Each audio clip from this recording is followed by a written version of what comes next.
ಹೋಗಿ ಜಾಗೃತಿ ಮೂಡಿಸಿ ಯಾರ ಹೆಸರು ಸಹ ಪಟ್ಟಿಯಲ್ಲಿ ಕೈ ಬಿಡದೇ ಇರೋ ರೀತಿಯಲ್ಲಿ ತಾವು ನೋಡ್ಕೊಳ್ಬೇಕು ಅನ್ನೋ ವಿಚಾರದಲ್ಲಿ ತಮಗೆ ಜಾಗೃತಿ ಮೂಡಿಸಲು ನಾವೆಲ್ಲರೂ ಸಹ ಇಲ್ಲಿ ಬಂದಿದ್ದೀವಿ.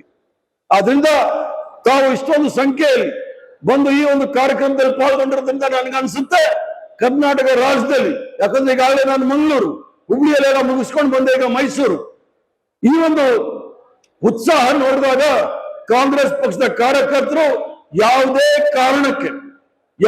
ಕಾರಣಕ್ಕೆ ಯಾವುದೇ ನೈಜ ಅರ್ಹ ಮತದಾರರನ್ನ ಅವರ ಹೆಸರು ಬಿಟ್ಟೋಗ್ಲಿಕ್ಕೆ ಬಿಡೋದಿಲ್ಲ ಅನ್ನೋ ಗ್ಯಾರಂಟಿ ನನಗಿದೆ.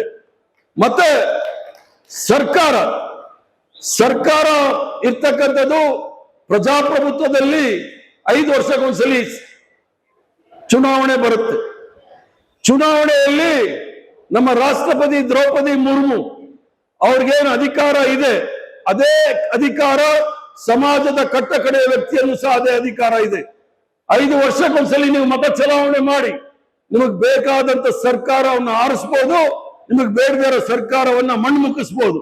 ಆ ಶಕ್ತಿ, ಆ ಸಮಾನತೆ ಕೊಟ್ಟಿರ್ತಕ್ಕಂಥದ್ದು ಬಾಬಾ ಸಾಹೇಬ್ ಭೀಮ್ರಾವ್ ಅಂಬೇಡ್ಕರ್ ಅವರು, ಪಂಡಿತ್ ಜವಾಹರ್ಲಾಲ್ ನೆಹರು ಅವರ ನೇತೃತ್ವದಲ್ಲಿ ನಮ್ಗೆ ಅಧಿಕಾರವನ್ನ ಕೊಟ್ಟಿದ್ದಾರೆ. ಆ ಶಕ್ತಿಯನ್ನು ನಾವು ಉಳಿಸ್ಕೊಳ್ಬೇಕಾದ್ರೆ, ಯಾಕಂದ್ರೆ ನಾವ್ಯಾರು ಸಹ ಭಯೋತ್ಪಾದಕರಲ್ಲ, ನಾವೆಲ್ಲರೂ ಸಹ ನಮ್ಮ ಕೈಯಲ್ಲಿ ಇರ್ತಕ್ಕಂಥದ್ದು 5 ವರ್ಷಕ್ಕೆ ಒಂದು ಸಾರಿ ನಾವೊಂದು ಮತ ಚಲಾವಣೆ ಮಾಡ್ತಕ್ಕಂಥದ್ದೇ, ಅದೇ ನಮ್ಗೆ AK-47, ಅದೇ ಫೈಟರ್ ಪ್ಲೇನ್, ಅದೇ ಬಾಂಬ್. ಅದರಿಂದಲೇ ನಾವೆಲ್ಲರೂ ಸಹ ಸರ್ಕಾರವನ್ನ ನೆಟ್ಟಿಗೆ ಕರ್ಕೊಂಡು ಹೋಗ್ತಕ್ಕಂಥ ಕೆಲಸ ನಾವು ಮಾಡ್ಲಿಕ್ಕಾಗುತ್ತೆ. ಯಾಕಂದ್ರೆ ಈ ಒಂದು ದೊಡ್ಡ ಅಸ್ತ್ರ ನಮ್ಮ ಕೈಯಲ್ಲಿ ಇರ್ತಕ್ಕಂಥದ್ದು, ಕೊಟ್ಟಿರ್ತಕ್ಕಂಥದ್ದು ನಮ್ಮ ಸಂವಿಧಾನ.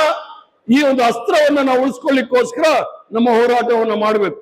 ಇಲ್ಲ ಅಂತ ಹೇಳಿದ್ರೆ ಪುನಃ ಸ್ವತಂತ್ರ ಪೂರ್ವದಲ್ಲಿ ಯಾವ ಗುಲಾಮಗಿರಿ ಮಠದಲ್ಲಿ ಇದ್ವಿ. ಯಾಕಂದ್ರೆ ಪಂಡಿತ್ ಜವಾಹರ್ಲಾಲ್ ನೆಹರು ಪ್ರಧಾನಮಂತ್ರಿ ಆದಾಗ ಈ ದೇಶದಲ್ಲಿ 12% ಮಾತ್ರ ಸಾಕ್ಷರತೆ ಇದ್ದಿದ್ದು. ಇವತ್ತು 76% ಸಾಕ್ಷರತೆ ಬರಬೇಕಾದ್ರೆ ಕಾಂಗ್ರೆಸ್ ಪಕ್ಷ ಕಾರಣ ಅನ್ನೋದನ್ನ ಹೇಳ್ಕೊಡ್ತೀನಿ. ಶಿಕ್ಷಣ, ಆರೋಗ್ಯ, ಉದ್ಯೋಗ ಎಲ್ಲದರಲ್ಲೂ ಸಹ ಅದು ನಾವು ಮಾಡಿರ್ತಕ್ಕಂಥ ಕೆಲಸ ಯಾರು ಸಹ ಮಾಡ್ಲಿಕ್ಕೆ ಆಗೋದಿಲ್ಲ. ಅದು ಹಸಿರು ಕ್ರಾಂತಿ ಇರ್ಬೋದು, ಶ್ವೇತ ಕ್ರಾಂತಿ ಇರ್ಬೋದು, ತಂತ್ರಜ್ಞಾನದಲ್ಲಿ ಕ್ರಾಂತಿ ಇರ್ಬೋದು, ಎಲ್ಲವೂ ಸಹ ಕಾಂಗ್ರೆಸ್ ಪಕ್ಷ ನೇತೃತ್ವದಲ್ಲಿ ಮಾಡಿದೆ. ಆದ್ರೆ ಭಾರತೀಯ ಜನತಾ ಪಾರ್ಟಿ ಕೇವಲ ಕುತಂತ್ರದಿಂದ, ಷಡ್ಯಂತ್ರದಿಂದ ಪ್ರಜಾಪ್ರಭುತ್ವವನ್ನ ಮುಗಿಸ್ಲಿಕ್ಕೆ ಹೊಡಿದ್ದಾರೆ, ಬುಡಮೇಲು ಮಾಡಕ್ಕೆ ಹೊರಟಿದ್ದಾರೆ. ಅದಕ್ಕೆ ನಾವೆಲ್ಲರೂ ಸಹ ಎಚ್ಚರದಿಂದ ಇರಬೇಕು. ಆದ್ರಿಂದ ಏನು ಹಣಕಾಸು ಸಚಿವರಿದ್ದಾರೆ ನಿರ್ಮಲಾ ಸೀತಾರಾಮನ್ ಅವರ ಗಂಡ ಬಹಳ ಸ್ಪಷ್ಟವಾಗಿ ಹೇಳಿದ್ದಾರೆ, ಮಹಾರಾಷ್ಟ್ರದಲ್ಲಿ ವೋಟ್ ಚಲಾವಣೆ ಮಾಡುವಾಗ 17 ಸೆಕೆಂಡ್ಗೆ ಒಂದು ವೋಟ್ ಹಾಕಿದ್ದಾರೆ ಅಂತ ಹೇಳಿ. 17 ಸೆಕೆಂಡ್ಗೆ ಒಂದು ವೋಟ್ ಹಾಕಾಗುತ್ತಾ ಅಂತ ನೋಡಿ. 5 ಗಂಟೆ ಚುನಾವಣೆ ಮುಗಿದ ನಂತರ ಅದು 35 ಲಕ್ಷ ವೋಟ್ 9 ಗಂಟೆ ಅಷ್ಟೊತ್ತಿಗೆ ಜಾಸ್ತಿ ತೋರಿಸಿದ್ದಾರೆ. ಅದಕ್ಕೆ ನಮ್ಮೆಲ್ಲರ ನಾಯಕ ರಾಹುಲ್ ಗಾಂಧಿ ಅವರು ಹೇಳಿದ್ರು ವೋಟ್ ಚೋರಿ ಅಂತ ಹೇಳಿ. ಮೊನ್ನೆ ಒಂದು 15-20 ದಿವಸ ಹಿಂದೆ ನಡೆದಂತ ರಾಜ್ಯಸಭಾ ಚುನಾವಣೆಯಲ್ಲಿ ಮಧ್ಯಪ್ರದೇಶದಲ್ಲಿ ರಾಜ್ಯಸಭಾ ಚುನಾವಣೆಯ ಸೀಟನ್ನೇ ಚೋರಿ ಮಾಡಿದ್ದಾರೆ. ವೋಟ್ ಮತ ಕಳ್ತನ, ಈಗ ಸೀಟ್ ಕಳ್ತನ ಮಾಡ್ತಕ್ಕಂಥ ಮಟ್ಟಕ್ಕೆ ಹೋಗಿರ್ತಕ್ಕಂಥದ್ದು. ಇದು ಪ್ರಜಾಪ್ರಭುತ್ವಕ್ಕೆ ಆಘಾತಕಾರಿಯಾಗಿರ್ತಕ್ಕಂಥ ವಿಷಯ ಅನ್ನೋದನ್ನ ಹೇಳಿಕ್ಕೆ ಇಚ್ಛೆ ಬೀಳ್ತೇನೆ. ಯಾಕಂತ ಹೇಳಿದ್ರೆ ಭಾರತೀಯ ಜನತಾ ಪಾರ್ಟಿ ಜನಪರ ಕಾರ್ಯಕ್ರಮಗಳನ್ನ ಸ್ವತಂತ್ರ ಪೂರ್ವದಲ್ಲೂ ಸ್ವತಂತ್ರದ ಅನಂತರವೂ ಸಹ ಯಾವುದೇ ಜನಪರ ಕಾರ್ಯಕ್ರಮಗಳು ಹಾಕೊಂಡಿರಲಿಲ್ಲ. ಧರ್ಮಾಧಾರಿತ ರಾಜಕಾರಣ ಮಾಡಿಕೊಂಡು ಶ್ರೇಣೀಕೃತ ರಾಜಕಾರಣದಲ್ಲಿ ನಂಬಿಕೆ ಇಟ್ಕೊಂಡಿರ್ತಕ್ಕಂಥವ್ರು, ಅವರ ಅನಿಸಿಕೆಗಳಿಗೆ ಯಾರು ಸ್ಪಂದಿಸೋದಿಲ್ಲ ಅಂತವ್ರನ್ನ ಕೈ ಬಿಡ್ಲಿಕ್ಕೆ ಮಾಡ್ತಕ್ಕಂಥ ಕಾರ್ಯಕ್ರಮಕ್ಕೆ ನಾವೆಲ್ಲರೂ ಸಹ ವಿರೋಧ ಮಾಡಬೇಕಾಗತ್ತೆ.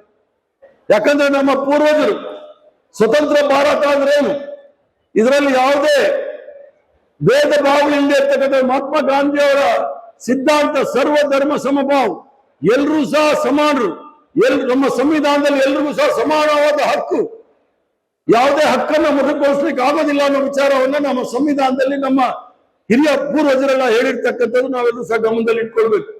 ಭಾರತೀಯ ಜನತಾ ಪಾರ್ಟಿ ಅಥವಾ RSS ಅವರಿಗೆ ಸಂವಿಧಾನದ ಮೇಲೆ ನಂಬಿಕೆ ಇಲ್ಲ, ತ್ರಿವರ್ಣ ಧ್ವಜದ ಮೇಲೆ ಗೌರವ ಇಲ್ಲ, ಜಾತ್ಯತೀತದ ತತ್ವದ ವಿರುದ್ಧ ಇರ್ತಕ್ಕಂಥವ್ರು. ಇವರು ಅವರ ಅನುಕೂಲಕ್ಕಾಗಿ ಈ ಒಂದು ವಿಶೇಷ ಸಮಗ್ರ ಪರಿಷ್ಕರಣವನ್ನು ಮಾಡಿ ಅವ್ರಿಗೆ ಬೇಕಾಗದೇ ಇರ್ತಕ್ಕಂಥ ಎಲ್ಲರ ಹೆಸರನ್ನು ಮತಪಟ್ಟಿಯಿಂದ ಕೈ ಬಿಡ್ಲಿಕ್ಕೆ ಪ್ರಯತ್ನ ಮಾಡ್ತಾ ಇದ್ದಾರೆ. ಆದ್ರಿಂದ ಏನು ನಮ್ಮ ಪೂರ್ವಜರು ನಮ್ಮ ಕೈ ಕೊಟ್ಟು ಹೋಗಿದ್ದಾರೆ, ಈ ದೇಶವನ್ನ, ಈ ಸಂವಿಧಾನವನ್ನ, ಈ ಪ್ರಜಾಪ್ರಭುತ್ವವನ್ನ, ಅದನ್ನ ಉಳಿಸ್ಕೊಂಡು ಹೋಗ್ಬೇಕಾದ್ರೆ ತಾವೆಲ್ಲರೂ ಸಹ, ಅದರಲ್ಲೂ ಸಹ ಕಾಂಗ್ರೆಸ್ ಪಕ್ಷದ ಕಾರ್ಯಕರ್ತರು ಈ ಒಂದು ಇದು ಎರಡನೇ ಸ್ವತಂತ್ರ ಹೋರಾಟ ಅಂತ ತಿಳ್ಕೊಳ್ಳಿ. ತಾವೆಲ್ಲರೂ ಸಹ ಹೆಚ್ಚಿನ ವಿಡಿಯೋಗಳಿಗೆ ಪ್ರತಿಧ್ವನಿ ಯೂಟ್ಯೂಬ್ ಚಾನೆಲ್ ಸಬ್ಸ್ಕ್ರೈಬ್ ಮಾಡಿ, ಬೆಲ್ ಐಕಾನ್ ಕ್ಲಿಕ್ ಮಾಡಿ.